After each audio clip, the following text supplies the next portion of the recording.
Hello everyone, আসসালামু আলাইকুম। সবাই কেমন আছেন?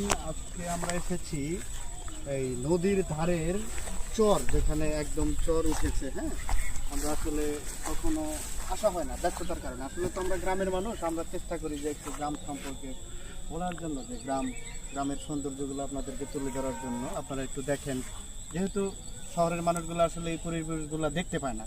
আমি আজকে অনেক দিন পরে একটা জিনিস লক্ষ্য করলাম, যে এই ফুলগুলা দেখলাম হাত দিয়ে উঠে। হ্যাঁ, যে আসলে এগুলা কি ফুল, এগুলো আসলে আমি কখন যে দেখেছিলাম আমার জীবনে, আমার আসলে এরকম মনেই নেই। আজকে যাই হোক, ভালো লাগলো ফুলগুলো। এগুলো মনে হয় সম্ভবত ছন গাছ। হ্যাঁ, এগুলো আসলে কেউ যে রোপণ করেছে এরকম কিছু না, এগুলো আসলে আপনা আপনি হয়েছে। এই পাশে নদী, হ্যাঁ, নদীর একদম কর্নারে এই জায়গাটা আপনার চরের মতো জায়গায়, এখানে এগুলো হয়েছে। তবে অনেক সুন্দর, পাশে বড়ই গাছ, অনেক ভালো লাগলো আর কি। আপনারা চাইলে এখানে ঘুরতে আসতে পারেন। যদিও হয়তোবা আকাশে কি সুন্দর একটা চাঁদ। হ্যাঁ, সন্ধ্যা, যদিও প্রায় সন্ধ্যা হয়ে গেছে। আমরা অনেকক্ষণ আগে এখানে এসেছিলাম, এখন চলে যাব। সবাই ভালো থাকবেন। আসসালামু আলাইকুম।